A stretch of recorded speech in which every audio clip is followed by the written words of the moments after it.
I thought I'd go over a couple of things with you that'll help mitigate this biting issue that I think you have there.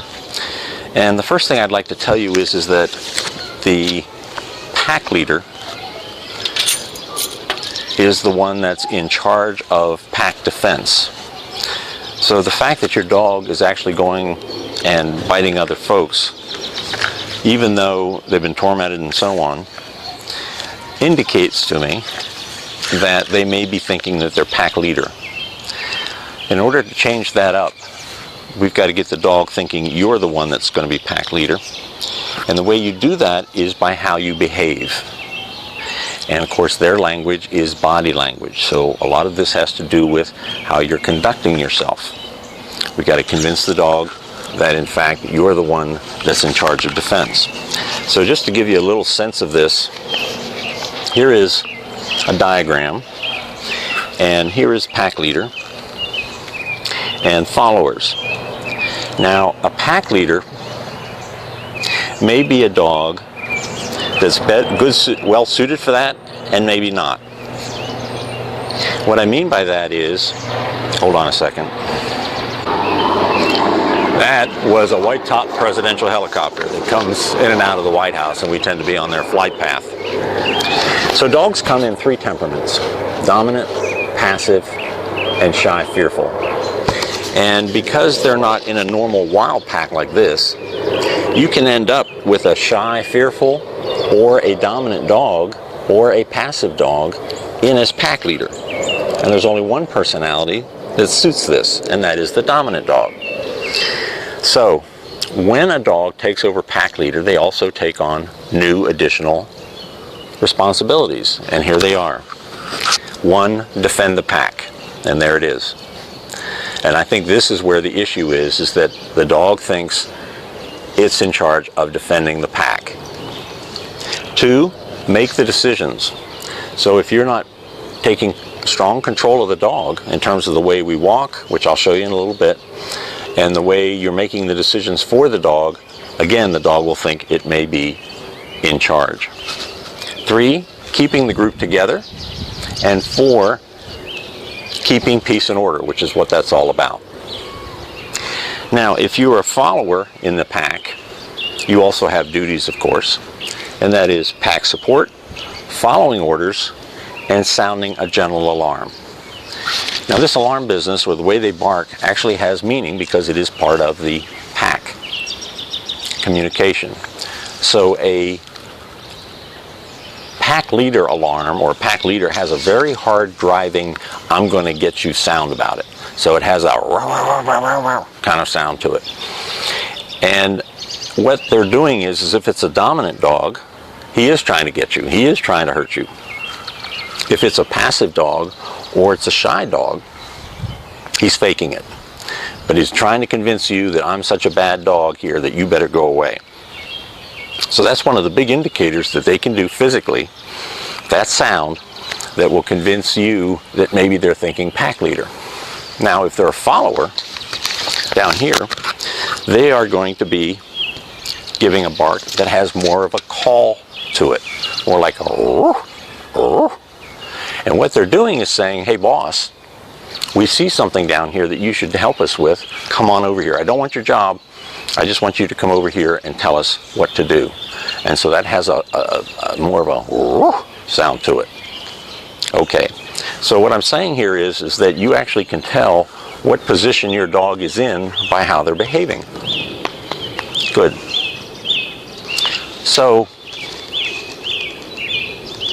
in order to help convince your dog that you're the pack leader, there are certain things that you can do that will convince them that. And the biggest one is the daily walk. How do we conduct the daily walk? First of all, with the daily walk, the dog has to be at your side or behind. Because just like with people, whoever has the more power, who has the greater power, is the one that's in front. So you want the dog at your side or behind. Now most people are using a flat, regular collar that goes around the dog's neck. And so if you're pulling on that, you're actually using the strength of the dog right here on these muscles, and they can pull you all the way down through their legs. And that's going to be a real fight. So what we've done is we've come up with different kinds of string collars. Here's one. These are the ones they use on the show dogs in some of the big events up in New York City. And it's a very simple nylon string collars you see. And a loop is simply put through and it goes on the dog. The key is, where does it go? It does not go down the neck here. It goes up here above the airway, as high up to the ears in the back as it possibly can be. You pull it up back here and you pull it up under here. So now you're just going to have the dog's head, and the dog's going to be top heavy, and you will be surprised how easily you can move the dog around just by having this in that position. Now, understanding where you are, I doubt you're going to be able to come across one of these. If you think the male is going to be a possibility, I'll be happy to send you one. All you need to do is measure the dog's neck size, and I'll send one right over to you. But again, I don't know how long the male will take. So you can easily substitute something else. A rope would work with a little slip knot in it. For instance, here is a kennel leash, and it's actually an all one-piece arrangement. So if you had just taken like some clothesline and create a little loop on this side, you can do the exact same thing, have it all the way up to the neck, and create a handle going out this way. All right. And so it's there that you're going to be able to control the dog and come by you, keep by you.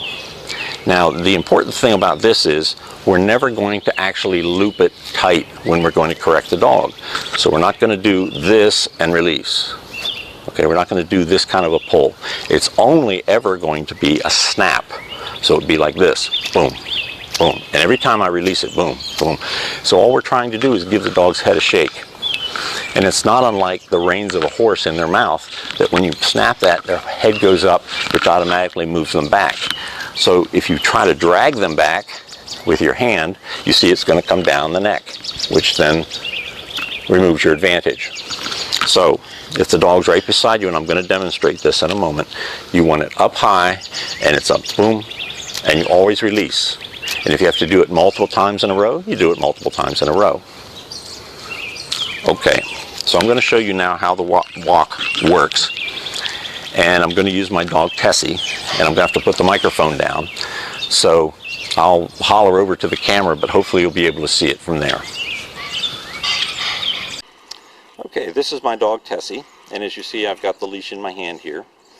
And you're also going to see that I have this collar on her, and I have it all the way up to the top of her neck, just as high as I possibly can get it, so that when I have it up like this, and again, this could just be a simple rope,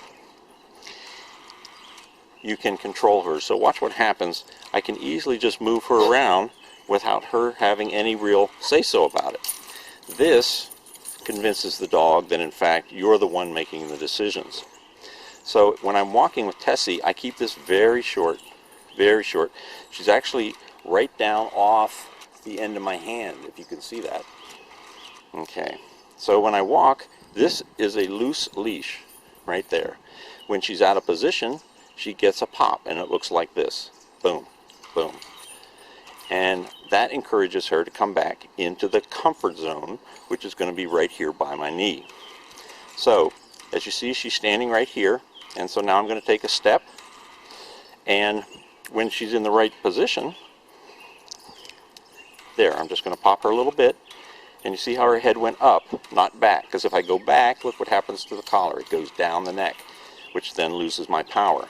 So we walk, and she can be behind me or equal to me, but not in front of me.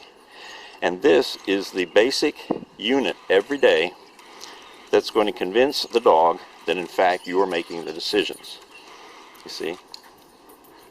And you see how easily she can come with me, whether she wants to or not. And if I have to stop, I stop, and I can just give her a little tug like that. Very good.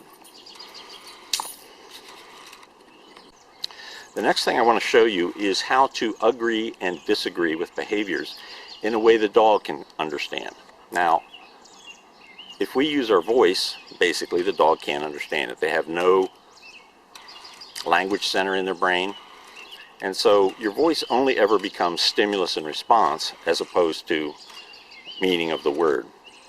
So one of the ways that you can bond up very quickly with your dog is to go through some of these behaviors that the dog can understand, because a dog will do it to another dog. The first one is just a rub under the chin, like this. This is how a dog will greet another dog. A puppy or another dog will come under and just rub the underside of the chin like that. Okay? Now, when you see people petting a dog like this, you've got to ask yourself, well, can a dog do that? Of course, the answer is no. So it feels good, but has no meaning. This has meaning as a particular greeting. And I'll go through these kind of quickly. Second one is when they're relaxing, laying down, a dog will come over and lick the inside of their ear for cleaning. And as you see, this is how you can simulate that very thing. This has a very community-oriented idea. In other words, we must be in the same community if you're doing this for me. Good. Another one is when